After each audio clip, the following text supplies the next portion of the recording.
In this ICS Connects interview, I'm talking to Claire Smith about the future of convention centers and what we need to do to future-proof our venues. So listen in and let's explore the future of exchange. Hello everyone and welcome back to ICS Connects. I'm here today with Claire Smith, who is the Vice President of Sales and Marketing at the Vancouver Convention Center and also a past chair of PCMA. Claire, welcome to this chat and thanks for being available. Thank you so much. Claire, I want to talk to you today about the future of convention centers, basically, and the future of venues in general. And to start with that, I was wondering kind of like your current venue, the Vancouver Convention Center. What are some of the things you went through in the last few weeks and months with COVID-19, and how has business changed for you? Well, what hasn't changed, Matthias? It has been a crazy 3 months, as it is for our entire industry. I think for us, it really happened very quickly. So COVID hit us hard because there had been a breakout associated with an event that had took place at the convention center. So immediately we sent all of our staff home and everybody self-isolated for 2 weeks as a result of that. So there was a very abrupt kind of day that is emblazed in all of our memories of when things started for us, but really, you know, was happening all around the world really at the same time. We then started working with all of our clients and trying to reschedule and figure out how they could move forward as restrictions started to build not only in Vancouver, but around the world. And then within 3 weeks, we were an overflow hospital. And so all of that started happening in the background. So that first month to me is a blur, really, but a lot happened in a very short period of time. I think, you know, heartbreaking for all of us to see so many events that we all worked so hard, not only to attract to Vancouver, but all of the work that had been done from the planning and the development and from the organizers, you know, that couldn't move forward. And I think that really breaks my heart to see all of that work and not be able to come to fruition. So yeah, it's been really quite a remarkable 3 months, and I can imagine. Yeah. So it sounds like it, and it's been like that for a lot of people in our industry, and so interesting to hear the different stories of how you cope with it. But most importantly, kind of like how you move forward from here, right? So kind of like, what are some of the thoughts you have, and kind of like how will the venue adapt? How do you think venues should adapt to kind of like really address probably new customer needs that will come out of this crisis? Yeah, well, there's a lot of questions in that question, Matthias, but, you know, I think really we're still, you know, in the middle of this. And so we are actually returning to business now in a very slow and methodical way. And so we start next week with our first event. You know, it's a baby event. It's you know, examinations for under 50 people because our restrictions right now are 50 people. But we really need to get back into holding events and really understanding the protocols and the processes that need to change in order to keep attendees safe and to keep events moving forward. And so excited about that and really learning from those experiences. So really trying to take small steps forward and learning from that and evolving and changing. So my sense is that that's really going to be the theme for us for the next year, is that flexibility. It's a very fluid situation. And so what is appropriate and applicable next week might not be appropriate and applicable a month from now. Right now, we've been using a a temperature camera to check the temperature of all of our employees as they come in the building and do work. And so that was something that we had installed, and we had worked with our health authorities on the hospital setup. So that was part of what we had put into place. It is likely that that's not going to be the requirement or considered the best way to assess people's safety and health a month from now. So I think it's just that evolution, and the science is changing, the risks are changing and evolving, and we have to be able to kind of move along with that. So what we put into place and the protocols that we deal with now are going to be different 6 months from now. And so that we're an industry that loves processes, and we love standard operating procedures, and we love quality service standards. And I think we're going to have to be able to be very flexible and to really move with the needs of that new time and space, but also really change and model our processes to support a changing behavior of people that are coming to our events. So really being able to observe and see how people are feeling about being in public spaces and being with other people, and meeting their needs. And I don't know that they are able to articulate those needs. I think we're going to have to really watch and see how people behave. We've got to start building up that confidence in people attending events again, and really making sure that we're creating environments that support those new needs and new behaviors that we'll start to see emerging. So I would really say sort of flexibility, creativity, and then the all-important partnership, working really collaboratively, and making sure that there is really strong communication between all parties as we start to plan these events, so that we're all in sync, and that we're all learning and supporting each other.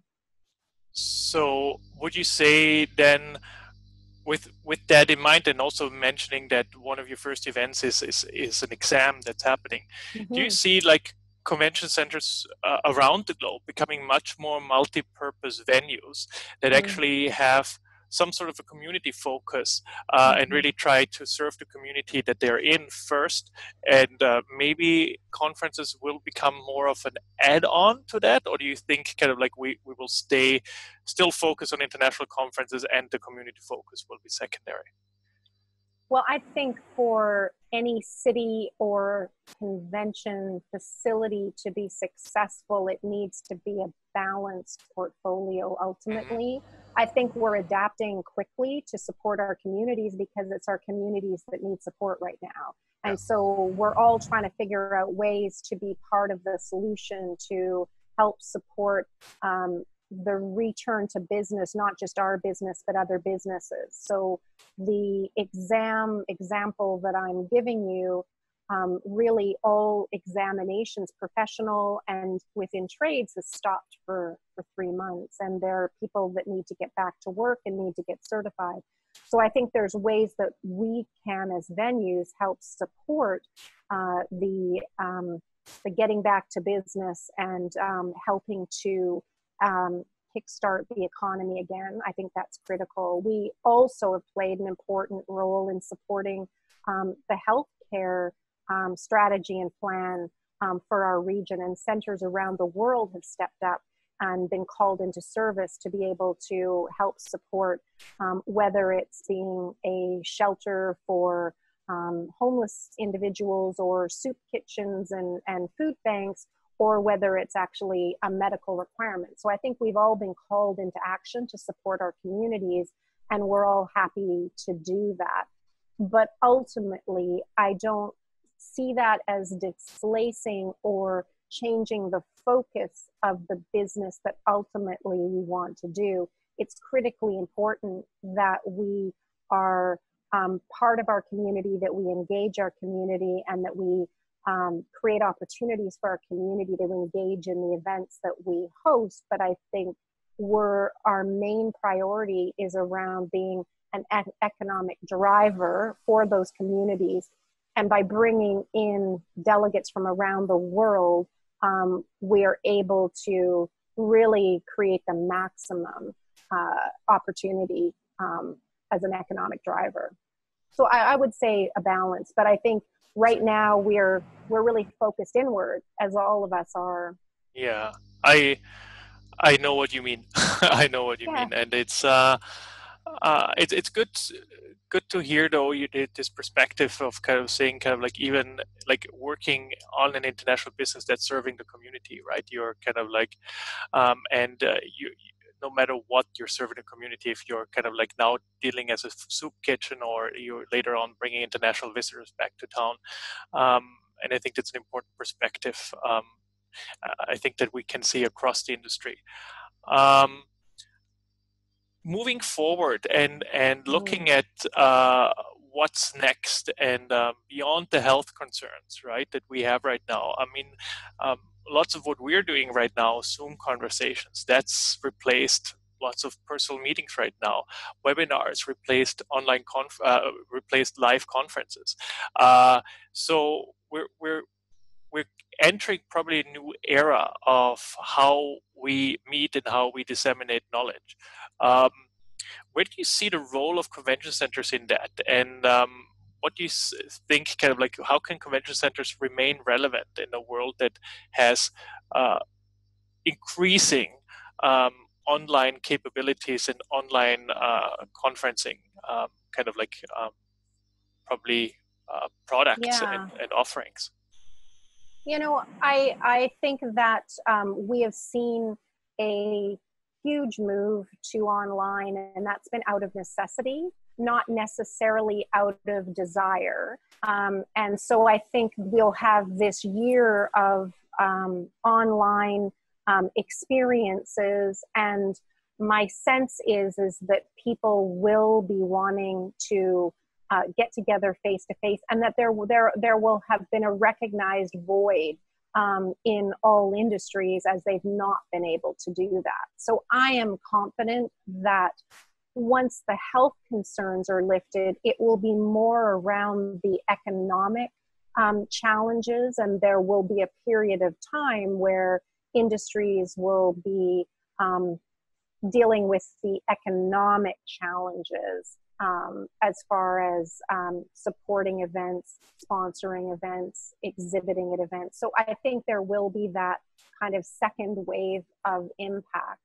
I think convention centers are going to have to be incredibly nimble and flexible. This is where technology comes to play, and being able to create very economical ways to expand the audience. We might not have as large audiences a year from now as a group would have had, 2 years prior, but that audience that is there is critically important, and being able to extend that that audience virtually is going to be critical too.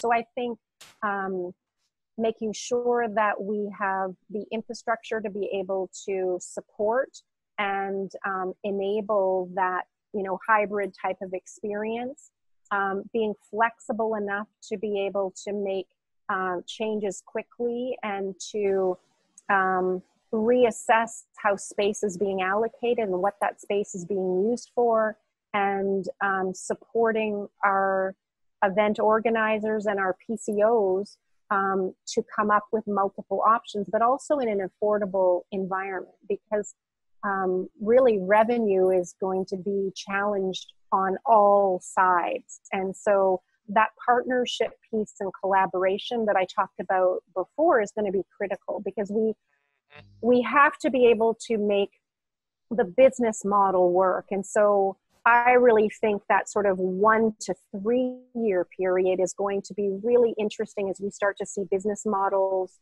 transform, as we start to gain some profitability back in meeting face to face. And we all know that that it is a solid business, and that there is huge value and return on investment for people holding meetings and attending meetings, but we're going to have to figure out a way to sort of bridge the gap as we start building that confidence back. Yeah. So I don't think it's going to be easy, Mathias, but I think it's doable if we are creative and we partner. Yeah, we just need to understand kind of like the times have changed right now, and there's different priorities right now, and we need to think the long game of getting customer satisfaction and customer confidence back in coming into venues and coming to live events. Yeah, fully agree. Couldn't agree more. So with a venue, the problem is, in a sense, that you're a structure, right? So the flexibility itself, like, is only as good as your venue is in a way, like in the terms of how flexible you are able to move things around.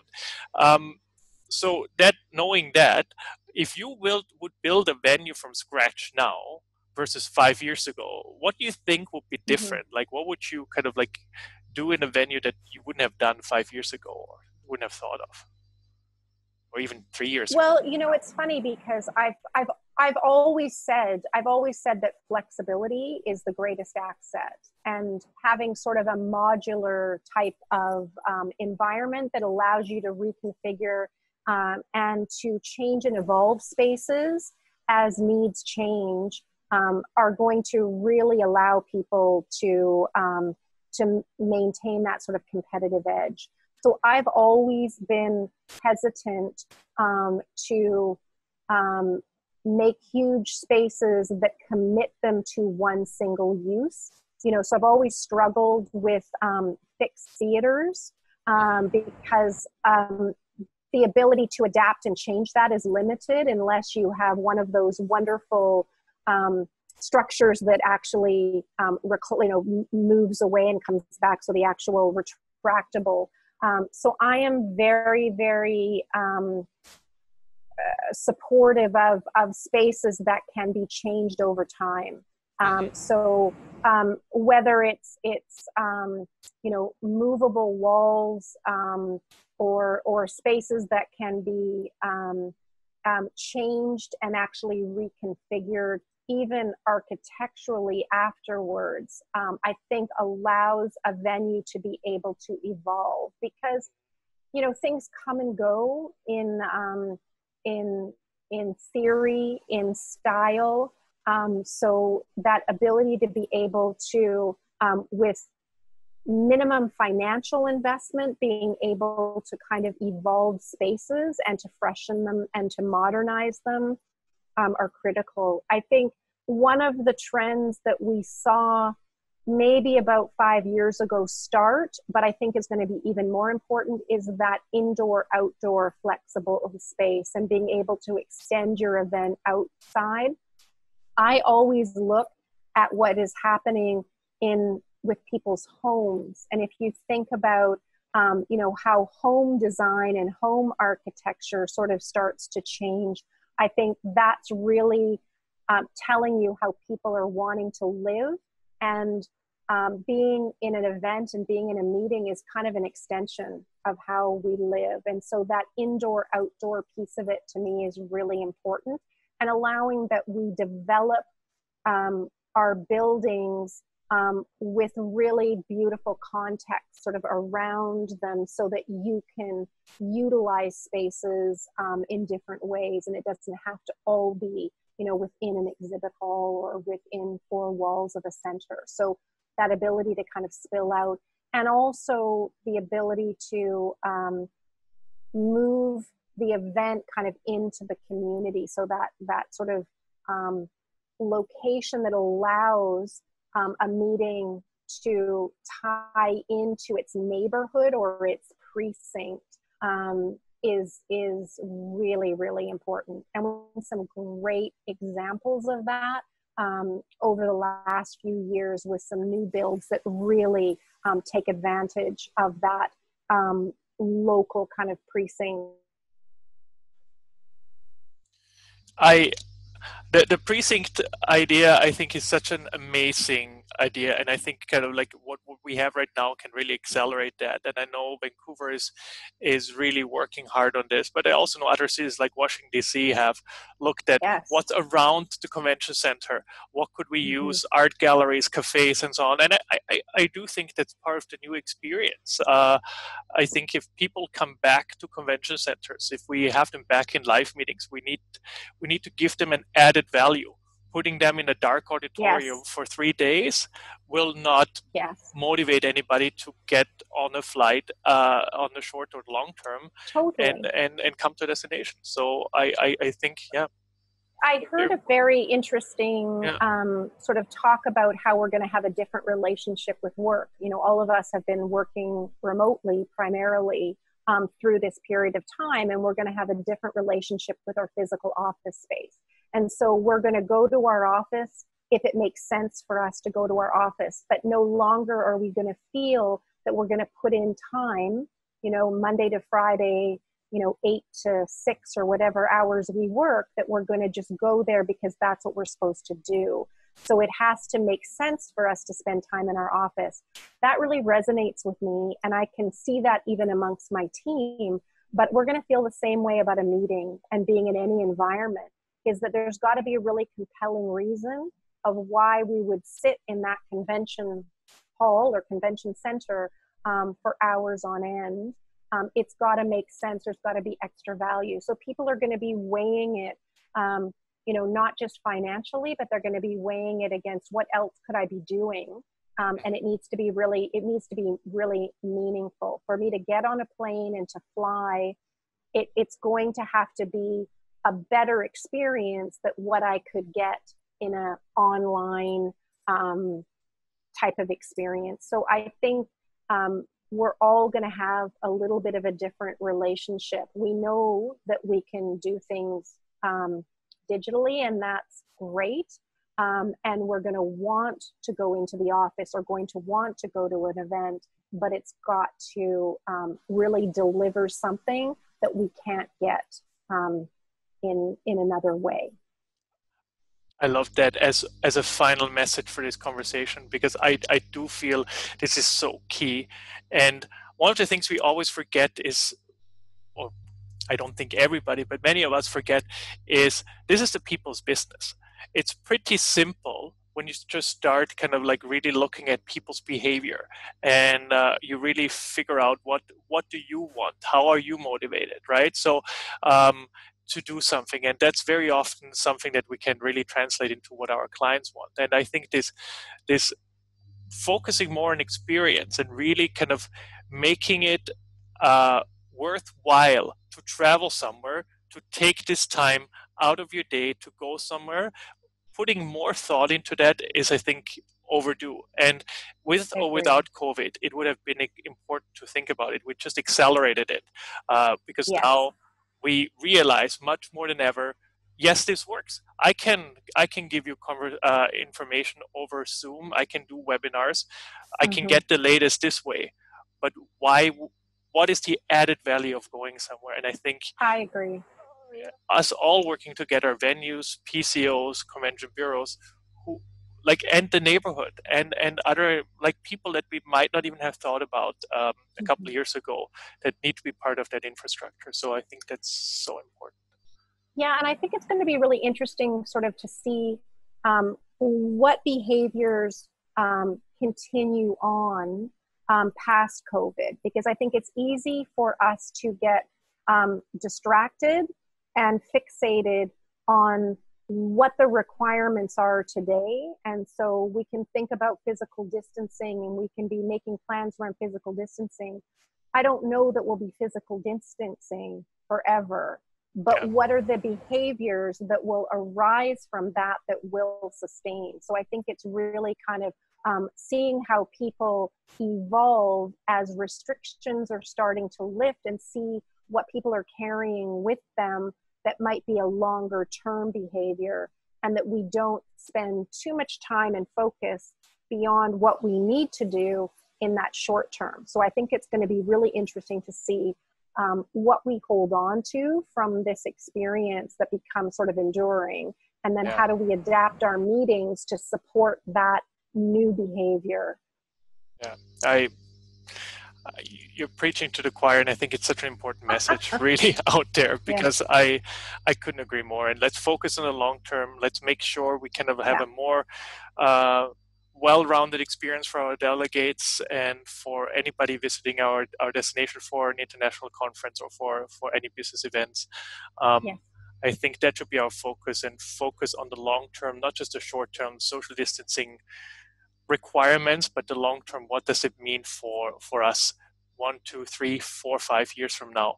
I think that should be our focus. Claire, this has been a fantastic conversation. I don't want to hold you up much longer, but thank you so much, and thanks for sharing your knowledge with me and with anyone out there listening. I think it's very inspiring, and I feel already more inspired to get going with my day.